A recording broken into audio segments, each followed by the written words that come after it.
많은 사람들이 은퇴 후 삶을 준비하면서 편안한 노후만을 꿈꿉니다. 하지만 현실은 그렇지 않습니다. 은퇴 후 예상치 못한 경제적 어려움이나 심리적 공허함에 부딪히며 삶의 의미를 잃어버리는 경우가 많습니다. 그렇다면 은퇴 후 정말 중요한 것은 무엇일까요?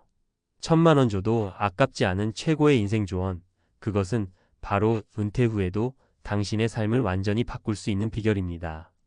은퇴 후 삶을 준비하는 최고의 조언, 당신이 놓치고 있는 중요한 비결.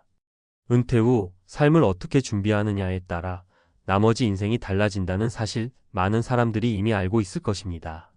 하지만 우리가 흔히 생각하는 편안한 노후라는 말은 너무 추상적이고 막연합니다.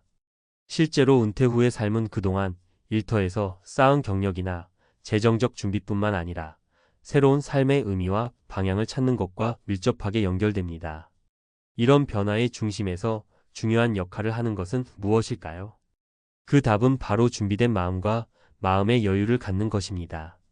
은퇴 후 더 이상 일에 얽매이지 않고 자유로운 시간 속에서 나만의 삶을 살아갈 수 있다는 건 상상 이상의 행복일 수 있습니다. 하지만 그 과정에서 우리는 종종 삶의 의미를 찾지 못하고 방황하게 되죠. 은퇴 후 가장 중요한 것은 경제적 안정뿐만 아니라 정신적 안정입니다. 이번 글에서는 은퇴 준비를 제대로 하지 못한 사람들이 겪은 현실적인 문제와 그에 대한 해결책을 3가지 사례를 통해 이야기해 보겠습니다. 당신도 이 이야기를 통해 은퇴 후 삶을 어떻게 준비할지, 어떤 점을 놓치지 말아야 할지를 깨닫게 될 것입니다. 1. 은퇴 후에도 일할 수 있는 길을 찾은 김 씨의 사례. 김상철 씨는 60대 초반에 은퇴한 후 오랫동안 금융업계에서 일한 경험이 있었습니다. 은퇴 당시 그는 계획적으로 자산을 준비해 왔기에 경제적인 걱정은 없었지만 시간이 흐를수록 심리적인 공허함을 느끼기 시작했습니다. 그동안 일에만 집중했기 때문에 은퇴 후 무엇을 해야 할지 몰랐던 것입니다. 김 씨는 시간이 남아도 어떻게 활용할지 모르겠다는 고민에 빠졌습니다.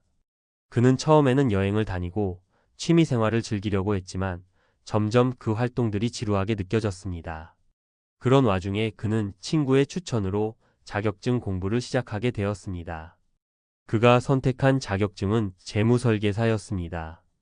이 자격증은 그가 일하던 금융업계에서 쌓은 경험을 바탕으로 수월하게 접근할 수 있었고, 그것을 통해 은퇴 후에도 상담 일을 하면서 경제적인 부분과 정신적인 만족을 동시에 얻을 수 있었습니다.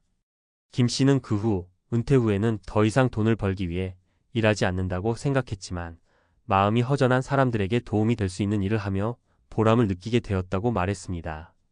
은퇴 후에도 계속해서 사회에 기여할 수 있는 일을 찾아냈다는 점에서 김 씨는 큰 성과를 거두었습니다. 이처럼 은퇴 후에도 꾸준히 활동적인 삶을 유지하는 것이 중요함을 보여주는 사례입니다. 2. 정신적인 재정비가 필요했던 박 씨의 사례.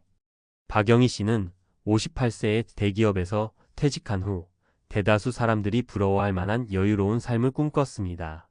재정적 준비는 철저히 해놓았고 은퇴 후에는 여행을 다니고 취미생활을 즐기려 했죠. 하지만 실제로 은퇴 생활을 시작하면서 느낀 감정은 오히려 심리적인 공허함이었습니다.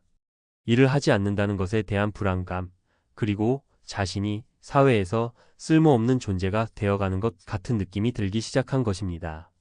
박 씨는 심리적인 문제를 해결하기 위해 상담을 받기도 했고, 그 과정에서 자신이 무엇을 하고 싶은지, 어떻게 삶을 의미 있게 채울 수 있을지를 고민했습니다.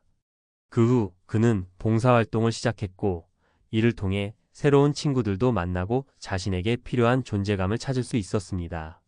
그는 물질적 풍요가 전부가 아니라 나만의 의미 있는 일을 찾는 것이 은퇴 후 진정한 행복이라고 강조합니다. 박 씨의 사례는 경제적 준비만으로는 충분하지 않다는 점을 보여줍니다. 은퇴 후에는 정신적인 준비도 중요하고 자신이 삶에서 어떻게 의미를 찾을 수 있을지를 고민해야 한다는 것입니다. 마음의 여유를 찾는 것, 그리고 자신의 존재 가치를 다시 한번 점검하는 것이 바로 은퇴 후 삶의 질을 높이는 핵심이라는 것을 박 씨는 깨닫게 되었습니다. 3. 나만의 공간을 찾은 최 씨의 사례.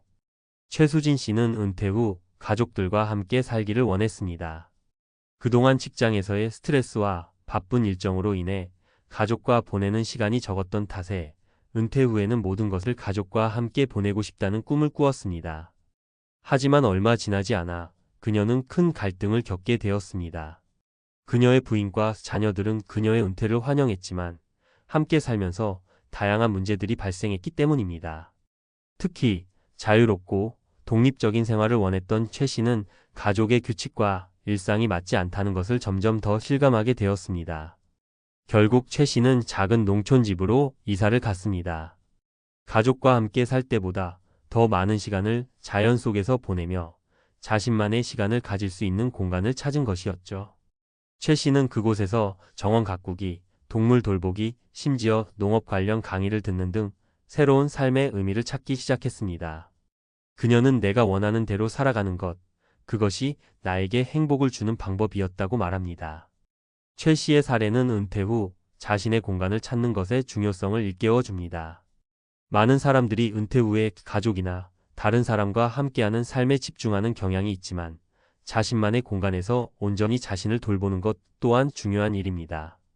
이런 작은 변화가 은퇴 후 삶을 더욱 풍요롭게 만들 수 있다는 것을 최 씨는 몸소 경험한 것입니다. 은퇴 후 삶, 이제 준비해야 할 것들. 은퇴 후 삶은 단순히 시간을 보내는 것이 아니라 자신만의 방향성을 찾고 행복한 삶을 살기 위한 여정입니다. 이를 위해서는 재정적인 준비뿐만 아니라 정신적 준비와 의미 있는 활동을 계획하는 것이 중요합니다. 세 가지 사례를 통해 우리는 다음과 같은 교훈을 얻을 수 있습니다. 계속해서 활동적인 삶을 유지하라. 은퇴 후에도 경제적 안정과 동시에 사회적 기여를 할 수 있는 방법을 찾아야 합니다.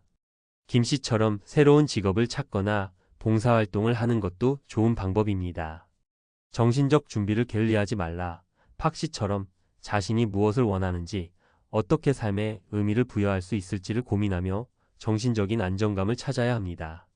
자신만의 공간을 찾고 자기 자신을 돌봐라. 최 씨처럼 혼자만의 공간에서 자신을 돌아보고 자아를 찾는 과정도 은퇴 후 행복한 삶을 위한 중요한 준비입니다. 은퇴 후에도 행복하고 보람찬 삶을 살아가기 위해서는 이러한 준비가 무엇보다 중요합니다. 그렇기 때문에 은퇴 후의 삶을 즐기고 풍요롭게 만들기 위한 계획을 지금부터 차근차근 세워나가야 합니다.